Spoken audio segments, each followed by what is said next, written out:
50 വർഷത്തെയും 60 വർഷത്തെയും ഒക്കെ എക്സ്പീരിയൻസ് ഉള്ള റെസ്റ്റോറൻറ്റുകളായിട്ട് വിപണിയിൽ നിലനിന്ന് പോരുന്ന ചില റെസ്റ്റോറൻറ്റുകളെ നമ്മൾ കാണാറുണ്ട്. പക്ഷേ ഈ റെസ്റ്റോറൻറ്റുകളെ സംബന്ധിച്ചിടത്തോളം അവർക്ക് ആ ഒരൊറ്റ റെസ്റ്റോറൻറ്റിൽ മാത്രമായിരിക്കും അവർ ഒതുങ്ങി നിൽക്കുക. അവർക്ക് സ്കെയിലപ്പ് ഉണ്ടാവില്ല. പല ഔട്ട്ലെറ്റുകളായിട്ട് അവർ ആരംഭിച്ചിട്ടുണ്ടാവില്ല.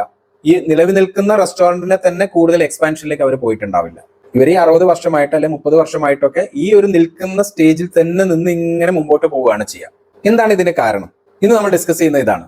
ഒന്ന്, അവരുണ്ടാക്കിയിരിക്കുന്ന ഒരു ഗുഡ് വിൽ ഉണ്ട്. കുറച്ച് കാലങ്ങളായിട്ട് അവർ ആ വിപണിയിൽ നിലനിൽക്കുന്നത് കൊണ്ട് അവരുടെ മുമ്പിൽ ഉണ്ടായിരുന്ന ആളുകളുടെ മുമ്പിൽ നെറ്റ്വർക്കിന്റെ ഉള്ളിൽ അവരൊരു ഗുഡ് വിൽ ഉണ്ടാക്കിയെടുത്തിട്ടുണ്ടാവും. ആ ഗുഡ് വില്ല് മാത്രമാണ് അവർക്ക് കൈമുതലായിട്ടുള്ളത്. പക്ഷെ വിപണിയിൽ മാറ്റങ്ങൾ ഉൾക്കൊണ്ടുകൊണ്ട് ഒരുപാട് റെസ്റ്റോറൻറ്റുകൾ ഇങ്ങനെ പുതിയതായിട്ട് വിപണിയിലേക്ക് വന്നുകൊണ്ടിരിക്കുന്നു. അവർ വ്യത്യസ്തമായിട്ടുള്ള സ്ട്രാറ്റജികൾ ഉപയോഗിച്ചുകൊണ്ട് അവരെന്ത് ചെയ്യുന്നു? കസ്റ്റമറിലേക്ക് കൂടുതൽ പെനസ്ട്രേറ്റ് ചെയ്തുകൊണ്ടിരിക്കുന്നു. മാർക്കറ്റ് ഷെയർ അവർ എന്ത് ചെയ്യുന്നു? കവർന്നെടുത്തുകൊണ്ടിരിക്കുന്നു. ഓക്കെ, നിലനിൽക്കുന്ന ഈ റെസ്റ്റോറൻറ്റിനെ സംബന്ധിച്ചിടത്തോളം ഇവർ ഇത്തരത്തിലുള്ള യാതൊരു ഇന്നോവേഷൻസിനും തയ്യാറാകുന്നില്ല.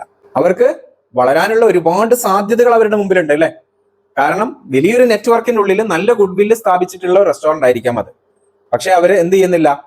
പുതിയ കാലത്തിനനുസരിച്ചുള്ള മാറ്റങ്ങൾ ഉൾക്കൊള്ളാൻ വേണ്ടിയിട്ട് അവർ തയ്യാറാവുന്നില്ല. അതുകൊണ്ട് എന്താണ്? അവർ അവിടെ സ്റ്റെക്കായി, അവരുടെ വളർച്ച അവർ നിൽക്കുന്ന സ്ഥലത്ത് തന്നെ സ്റ്റെക്കായി നിൽക്കുകയാണ്. അവർക്ക് മുമ്പോട്ട് പോകാൻ കഴിയുന്നില്ല, അല്ലെങ്കിൽ അവർക്ക് വളരാൻ കഴിയുന്നില്ല. അത്തരം റെസ്റ്റോറൻറ്റുകൾ ചെയ്യേണ്ടത് ഇന്നോവേറ്റീവ് ആയിട്ടുള്ള മെനുകൾ തയ്യാറാക്കുന്നതിലേക്ക് അവർ മാറണം. പുതിയ പുതിയ കാലത്തിനനുസരിച്ച് മാറ്റങ്ങൾ ഉൾക്കൊണ്ടുകൊണ്ട് മാർക്കറ്റ് ട്രെൻഡിനനുസരിച്ചുള്ള മാറ്റങ്ങൾ ഉൾക്കൊള്ളാൻ വേണ്ടിയിട്ട് ഇത്തരത്തിലുള്ള റെസ്റ്റോറൻറ്റുകൾ തയ്യാറാവണം. അല്ലെങ്കിൽ എന്താണ് സംഭവിക്കുക? പുതിയ പുതിയ മാർക്കറ്റ് ട്രെൻഡുകളുമായിട്ട് പുതിയ പുതിയ ആളുകൾ എന്ത് ചെയ്യും? നമ്മുടെ വിപണിയിലേക്ക് എൻ്റർ ചെയ്യും.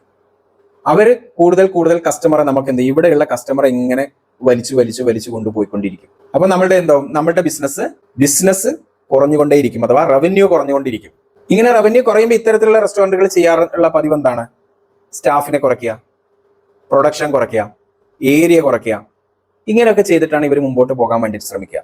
എന്നാൽ ഇവരുടെ മുമ്പിൽ വലിയൊരു ഓപ്പർച്യൂണിറ്റി നിലനിൽക്കുന്നുണ്ട് എന്നുള്ളത് ഇവർ മനസ്സിലാക്കില്ല. ഇവരുടെ മുമ്പിലുള്ള വലിയ ഓപ്പർച്യൂണിറ്റി എന്താണ്? ഇവർക്ക് ഉണ്ടാക്കിയെടുത്തിരിക്കുന്ന ഈ വലിയ നെറ്റ്വർക്കിന്റെ ഉള്ളിലേക്ക് ഇവർക്ക് വളരെ പെട്ടെന്ന് പുതിയ മെനുവും പുതിയ അവരുടെ റെസ്റ്റോറന്റിന്റെ ആംബിയൻസും ഒക്കെ ഒന്ന് മാറ്റി പ്രസന്റ് ചെയ്ത് കൊടുത്തു കഴിഞ്ഞാൽ കസ്റ്റമർ നല്ല രൂപത്തിൽ അവരെ ആക്സെപ്റ്റ് ചെയ്യും. അപ്പൊ ഇങ്ങനെ നമ്മുടെ ബിസിനസ്, കാരണം വളരെ പഴക്കം ചെന്ന റെസ്റ്റോറന്റ് ബിസിനസ്സുകളെ നമുക്ക് എന്ത് ചെയ്യാൻ പറ്റും? നമ്മുടെ വിപണിയിലെ പുതിയ ട്രെൻഡിനനുസരിച്ച് രൂപപ്പെടുത്തിക്കൊണ്ട് പുതിയ രൂപത്തിലേക്ക് നമുക്ക് വളർത്തിക്കൊണ്ടുവരാൻ വേണ്ടിയിട്ട് കഴിയും. ഇങ്ങനെ വളർത്തിക്കൊണ്ടുവരാൻ വേണ്ടിയിട്ട് നിങ്ങൾ ശ്രമിക്കുക. നിങ്ങൾ ഇത്തരത്തിലുള്ള വർഷങ്ങളായിട്ടുള്ള ഒരു വിപണിയിൽ നിലനിൽക്കുന്ന റെസ്റ്റോറന്റ് ആണെങ്കിൽ പുതിയ പുതിയ കാര്യങ്ങളെ പഠിക്കാൻ വേണ്ടിയിട്ട് തയ്യാറാകുക. അത് നിങ്ങളുടെ ബിസിനസ്സിലേക്ക് ഇംപ്ലിമെന്റ് ചെയ്യുക. ഇന്നോവേഷൻസ് കൊണ്ടുവരിക. മെനുവിന്റെ കാര്യത്തിൽ ഇന്നോവേഷൻസ് കൊണ്ടുവരണം. അവർക്ക് കൊടുക്കുന്ന സർവീസുകളുടെ കാര്യത്തിൽ ഇന്നോവേഷൻസ് കൊണ്ടുവരണം.